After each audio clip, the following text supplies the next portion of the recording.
Okay, so starting Unit 6, we are going to talk about exponents, and specifically rational exponents, and taking roots of numbers. So, a little review from Algebra 1.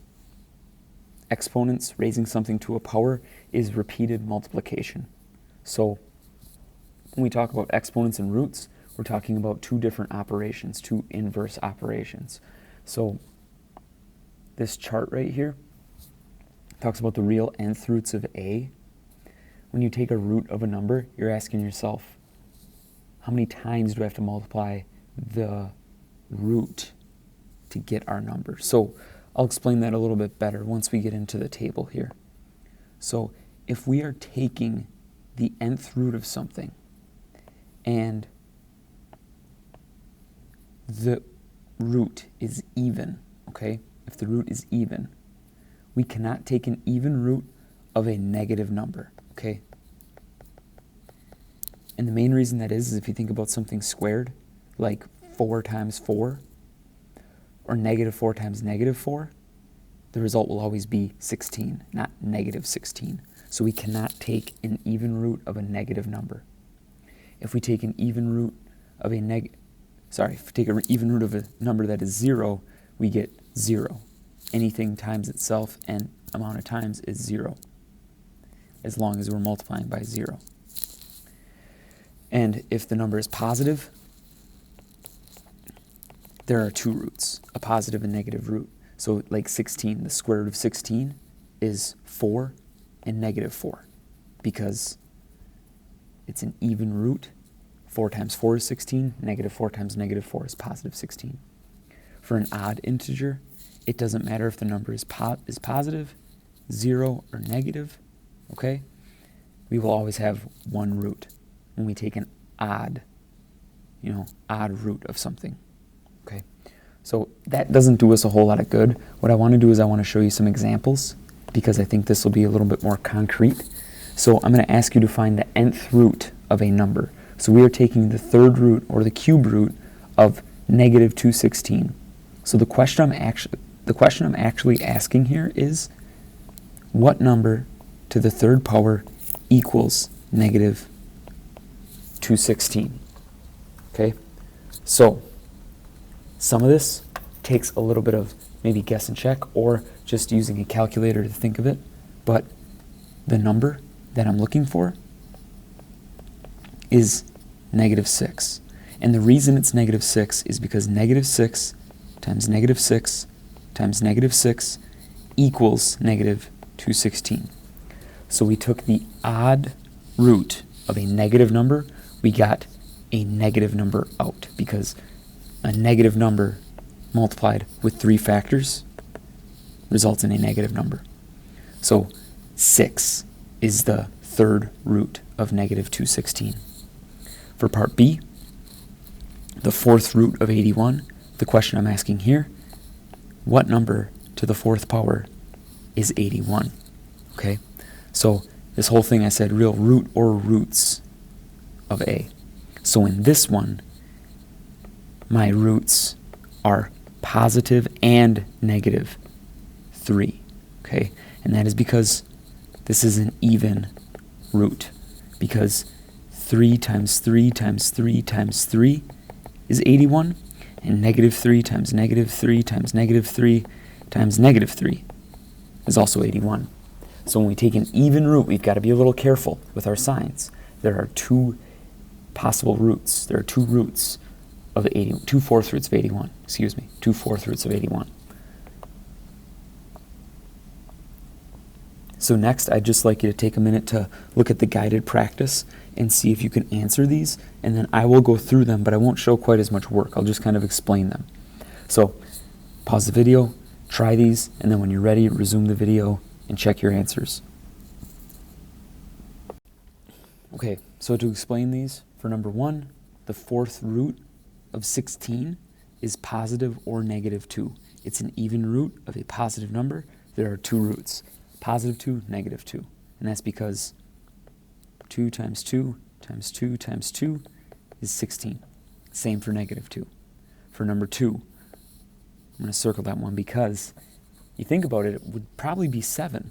But 7 times 7 is positive 49. And if I think of negative 7 times negative 7 is still 49. So 7 and negative 7 aren't roots of this. There are no real roots for this because it's an even root of a negative number. Not possible. Okay? For 3, it's possible because this is an odd root. So negative 5 times negative 5 times negative 5 is negative 125. This is not 5 because 5 times 5 times 5, 125, not negative 125. Number 4, what to the 5th power is 243? Is 3. 3 times 3 times 3 times 3 times 3 is 243. It's not negative 3 because then it would be negative 243.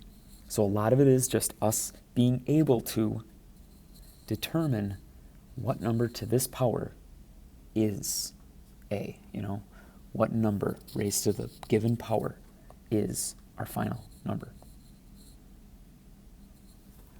Rational exponents deal with roots and powers.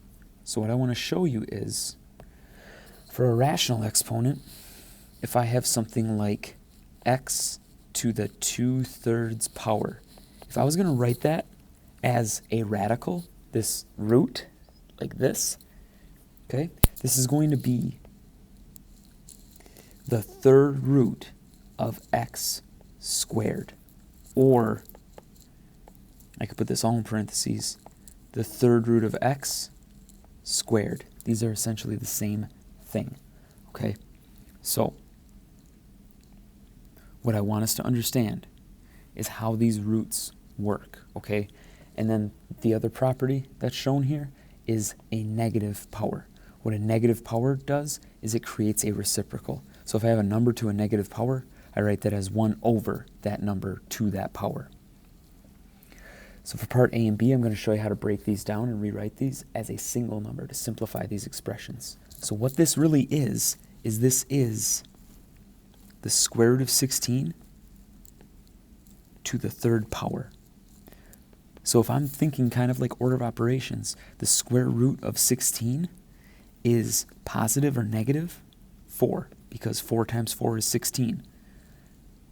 And then I think 4 to the 3rd power is 4 times 4 times 4. So this would end up being positive or negative 64. Okay, that's the simplified expression, or that's our expression evaluated completely. For part B, it's a negative power, so I'm going to write it as a reciprocal. 32 to the 3/5 power, which is really the 5th root of 32 to the 3rd power. So the 5th root of 32, you got to think a little bit, but it ends up being 2.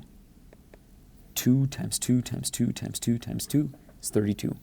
And then 2 to the 3rd power is 8. So our simplified expression there is 1/8.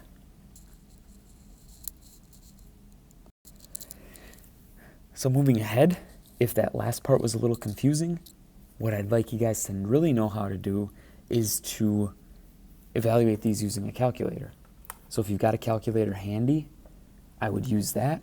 Or as a suggestion, if you've got a phone, you can put this app on your phone, or it's just a website if you want to use it on your computer.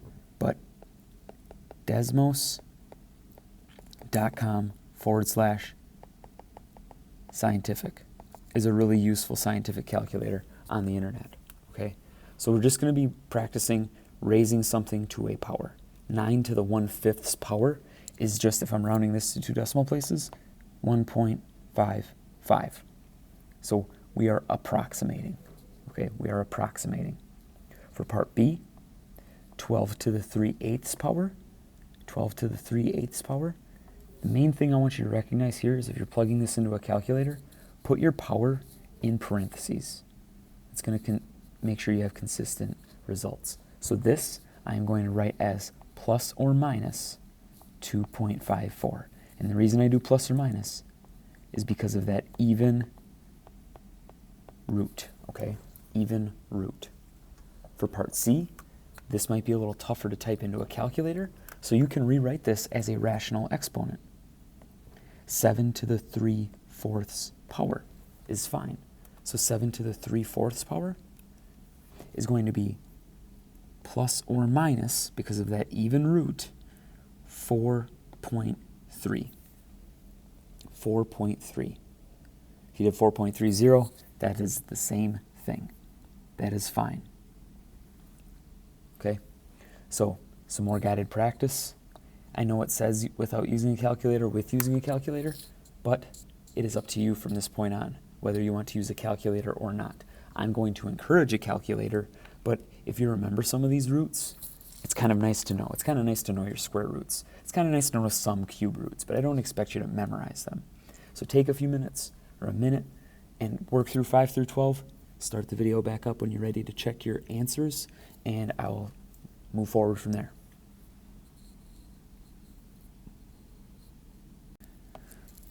Okay, so for these examples, I'm going to run through them kind of quick, but most of it is recognizing for 5 through 8.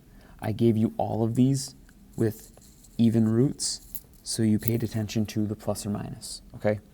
And this, again, you can use a calculator for, but understand ones like 6, I'm going to expect a fraction if the answer is a fraction, because I want you to get used to that negative power and what that means, okay? And then 9 through 12 was really just your ability to work with those exponents in a calculator. So if you have questions about that, reach out to me. I will help you. Number 12, you may get an error. So what I did for number 12, if I got an error, was I first did negative 30 squared. I got 900. And then I did 900 to the 1/3 power. And that seemed to help. But if you have trouble with the calculator side of it, I'm willing to help. Just get a hold of me and I'll help you out with that. For example 4, we're going to take all our knowledge we talked about and use it to solve equations using rational exponents. So we've solved equations where we take square roots of both sides. But what if it's not something like x squared? What do we do? So in examples like this, what you do is, the first thing is you isolate the power.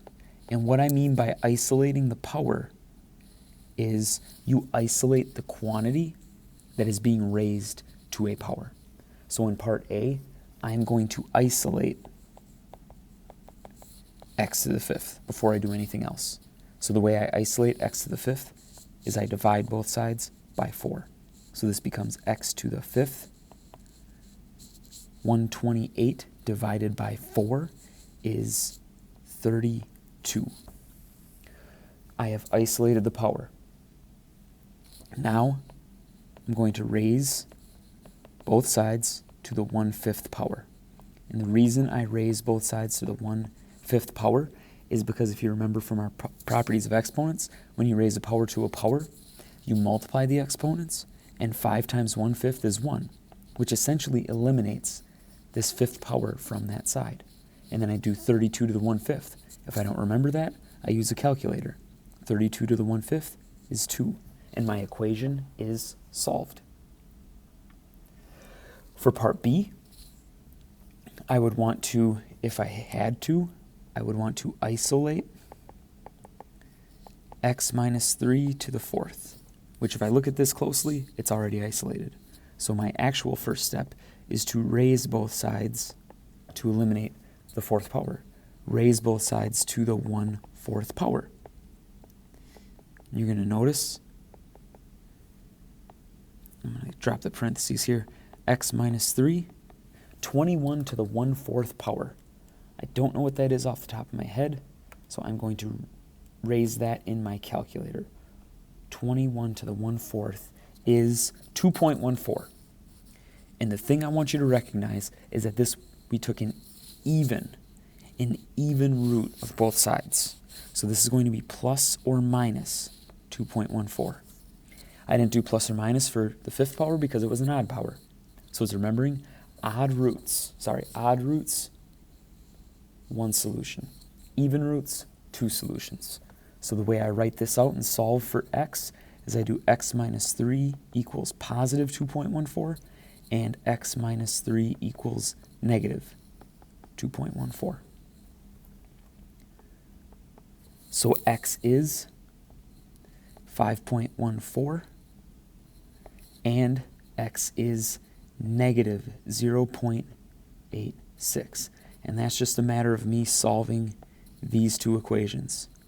And they're solved the same way, they just get different solutions in the end.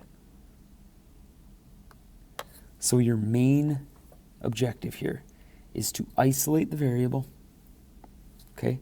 Isolate the variable, or not the variable, sorry. Isolate the power,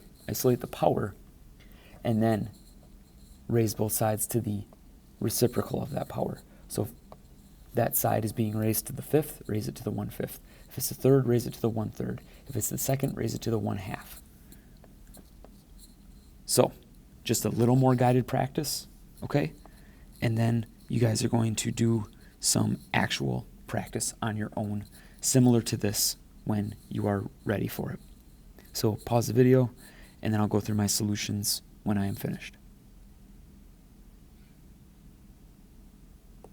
Okay, so to round out these notes, here are my solutions, and essentially what I wanted to show was in 13, I divided by 8, I raised both sides to the 1/3, I got 2. For 14, I first got rid of the 1/2 by multiplying both sides by 2, raised both sides to the 1/5, I got 4. For 15, the power was already isolated, so all I had to do was raise both sides to the 1/4, which meant plus or minus because this was an even root. So x plus 5 equals 2, x plus 5 equals negative 2. I got negative 3 and negative 7 as my solutions. And then for 16, all I had to do is just like a lot like 15, but it was an odd root, raise both sides to the 1/3. I got negative 2.14, solved it to get negative 0.14. So it's getting a set of steps, seeing some patterns, and then applying those patterns. So now you're probably ready for the practice and the checkpoint, so you can move on to those parts of the lesson.